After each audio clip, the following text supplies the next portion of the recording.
মাদক কেন গ্রহণ করা হচ্ছে, দ্বিতীয় প্রশ্ন মাদক কখন গ্রহণ করা হচ্ছে। প্রত্যয় আমারই বন্ধু, প্রাণ চাঞ্চল্যকর এই ছেলেটি হঠাৎ কেন যেন গোমরা হয়ে যায়। পিতামাতার বিবাহ বিচ্ছেদের বিষয়টি সে কোনোভাবে মেনে নিতে না পেরে মাদকাসক্ত হয়েছে। স্পিকার, আমি যখন তাকে জিজ্ঞেস করি তখন সে আমাকে উত্তরে বলে যে সিমিন, আমি যখন ঘুমের ওষুধ খাই না তখন আমার শান্তি লাগে, আমি না সব ভুলে যাই। মা বাবা যতই ঝগড়া করুক না কেন আমার কিছুই আমার কানে যাচ্ছে না। স্পিকার, সে আমাকে সেটিও বলেছে যখন আমি দেয়ালে আঘাত করি তখন দেয়াল দুলে কিন্তু আমার হাত দুলে না। ফিরে আসছি আবারও আমাদের বিরোধী দলের বক্তাদের কাছে। আহ্বান করছি মাননীয় বিরোধী দলীয় উপনেতা মার্জিয়া কবিরকে এই পর্যায়ে তার বক্তব্য প্রদান করার জন্য।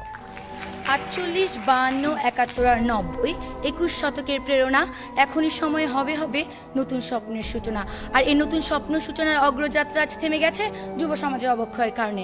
ধন্যবাদ মান স্পিকার, আজকের এই মহান সংসদে আমাকে ফ্লোর প্রদানের জন্য। মাননীয় প্রধানমন্ত্রী কর্তৃক উত্থাপিত প্রস্তাবটি হচ্ছে এই সংসদ মনে করে যে যুব সমাজের অবক্ষয়ের প্রধান কারণ মাদক।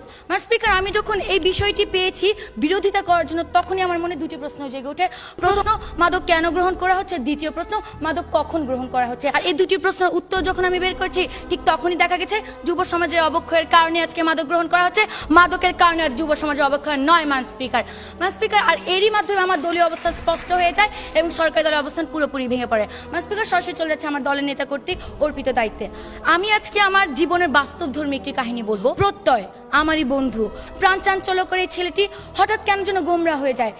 পিতামাতার বিবাহ বিচ্ছেদের বিষয়টি সে কোনোভাবে মেনে নিতে না পেরে মাদকাসক্ত হয়েছে।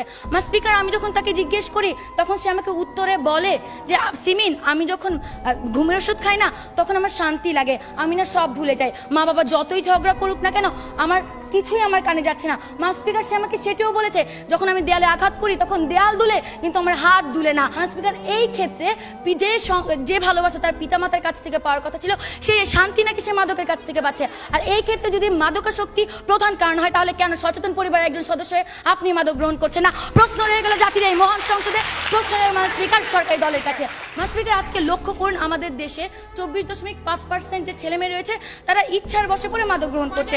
এখন তাদের কথা হচ্ছে তারা হচ্ছে এক্সেপশনাল, আর আমরা সকলে জানি exceptional is never be called normal. মান স্পিকার, লক্ষ্য করুন আজকে পরিবার থেকে যে মাননীয় বিরোধী দলনেতা একটুখানি যে প্রশ্নটি নিয়ে আমরা আপনি আপনার পারিবারিক একজন মানুষের উদাহরণ দিয়ে পুরো বাংলাদেশের সকল যুবকদের উদাহরণ আপনি তুলে ধরতে পারেন না। মান স্পিকার, আপনি একজন মানুষের মাদকাসক্তের কারণ নিয়ে পুরো বাংলাদেশের প্রত্যেকটি যুব সমাজের অবক্ষয়ের জন্য মাদকাসক্তি মাননীয় স্পিকার, কোথায় একজনের মাদকাসক্তি নিয়ে আমরা কোথায় উদাহরণ তুলে ধরেছি?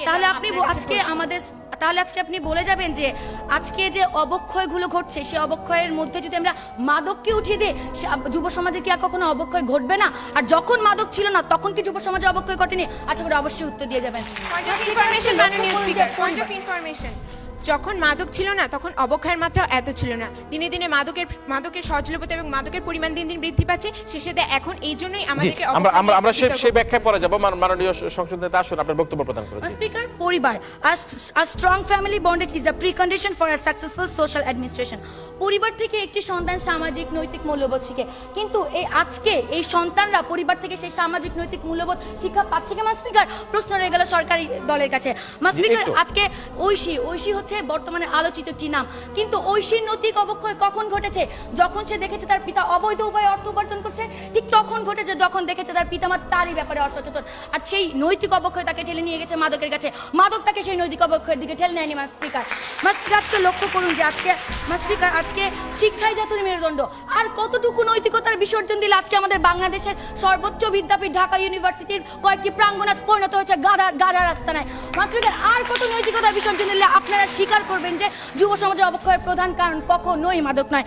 স্পিকার, আজকে যখন আমরা আরেকটা প্রশ্ন নেই, শেষ প্রশ্ন। জি, একজন বিবেকবান বিবেক সম্পন্ন মানুষ কি ইচ্ছা করে নিজের সচেতন জ্ঞানে সে কি সমাজের অবক্ষয় ঘটাবে? স্পিকার, প্রশ্নটি খুবই হাস্যকর। আমরা তো আজকে সেটাই বলছি, একটি সচেতন মানুষ কখনো মাদক গ্রহণ করছে না।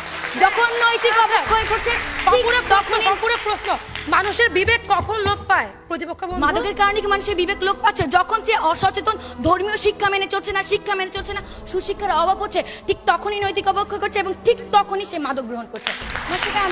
অনেক পরিবারে আজকে লক্ষ্য করুন যে অর্ডার প্লিজ।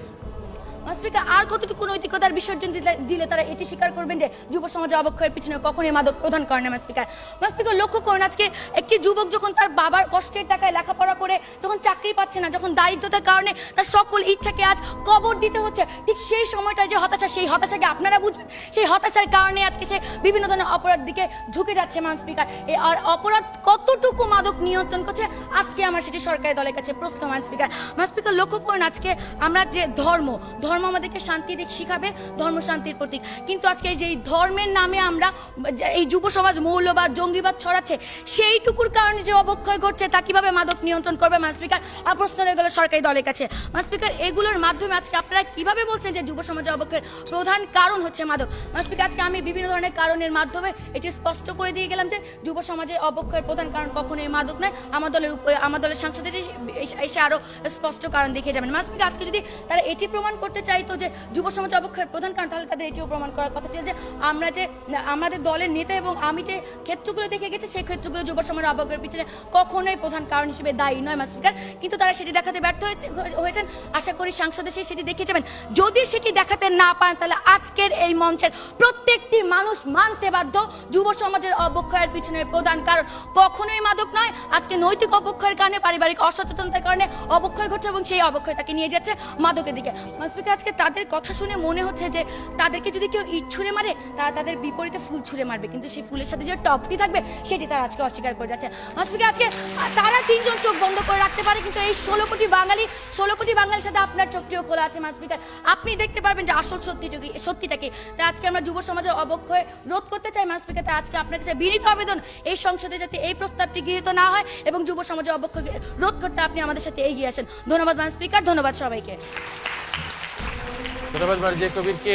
একটা ছোট্ট উদাহরণ দিয়ে যে পিতা মাতার যে বৈবাহিক বিচ্ছেদ কি কারণে একটা সন্তানের জন্য একটা করুণ পরিণতি নিয়ে আসতে পারে, সেই উদাহরণ দেওয়ার চেষ্টা করেছে। এবং ঐশীর যে অবক্ষয়ের কারণটা আজকে মা বাবাকেই খানিকটা দায়ী করে সে তার বক্তব্য উপস্থাপন করার চেষ্টা করেছে যে এই তরুণ সমাজকে ফিরিয়ে আনতে হবে, আমাদের মাদক মুক্ত সমাজ তৈরি করতে হবে এবং সচেতন বাংলাদেশ গড়ে তুলতে হবে।